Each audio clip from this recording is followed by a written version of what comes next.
Kwentuhan muna tayo bago ako pumasok para tungkol sa trabaho, para sa mga bagong dating, baguhan sa Canada na hindi pa masyadong alam yung sitwasyon sa job site.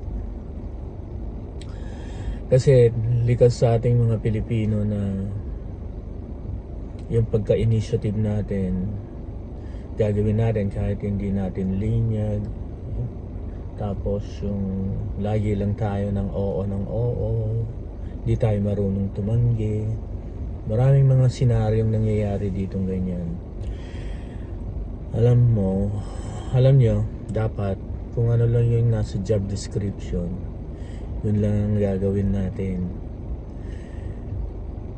Katulad namin, meron kaming routine job, at meron din kaming checklist. Kung ano lang yung nandun, yun lang ang gagawin namin. So kung sa trabaho nyo meron ganon, humingi kayo. Kailangan black and white lahat. At dapat marunong din kayong humindi.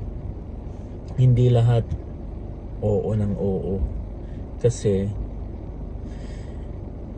maaabuso kayo. Ang pagkamasipag ng Pilipino, dalawang bagay ang mangyayari dyan. May disadvantage at may advantage. Ang advantage niya, magiging maganda ang tingin ng amo mo sa'yo. Ang disadvantages nun, aabusuhin ka niya.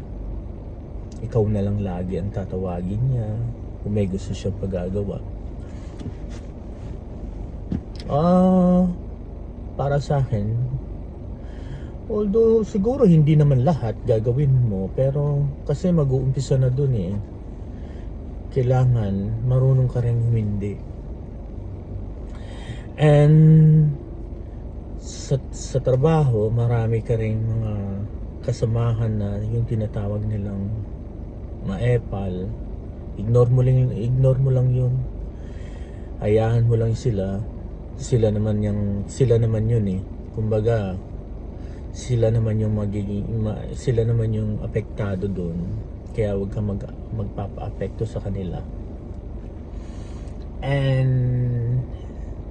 At wag na wag kayong magpapabuli, kasi hindi dapat yun. Kumbaga, walang pwedeng makaranas ng bullying dito sa Canada. Mag-report kayo sa amo nyo, sa supervisor nyo. Kung hindi kayo pinakinggan ng amo nyo o ng supervisor nyo, o mismong supervisor nyo o amo nyo ang nang bubuli sa inyo, nagpa-power trip, meron pang mas mataas dyan. Ngayon, kung wala pa rin, merong human resources. Hanggang umabot kayo sa Ministry of Labor, gawin nyo. Kasi kailangan matigil yun. Huwag kayong matakot na dahil amo. No. Kasi kapag hindi nyo tinigilan yan, o hindi nyo pinigilan, magi-start na dun. Kayo rin ang magiging kawawa hanggang mag-resign kayo, hanggang mag-quit kayo sa job. Yun lang. Sana may naibigay akong tips sa inyo.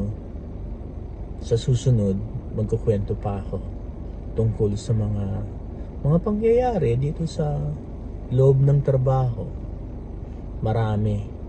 Kaya kayong mga baguhan, mga bagong dating pala, hindi baguhan, mga bagong dating, expect the unexpected sa loob. Para kayong pumasok sa isang hawla, hindi nyo alam kung ano yung mga makakasama ninyo. Samot-saring mga lahi yan, samot-saring kultura, samot-saring attitude. Kaya ihanda na lang ninyo ang sarili nyo. And then, dapat marunong kayo makipag-deal sa mga sitwasyon na minsan sa Pilipinas, although siguro sa Pilipinas mas malala pa nga dun, di ba? Pero yun lang,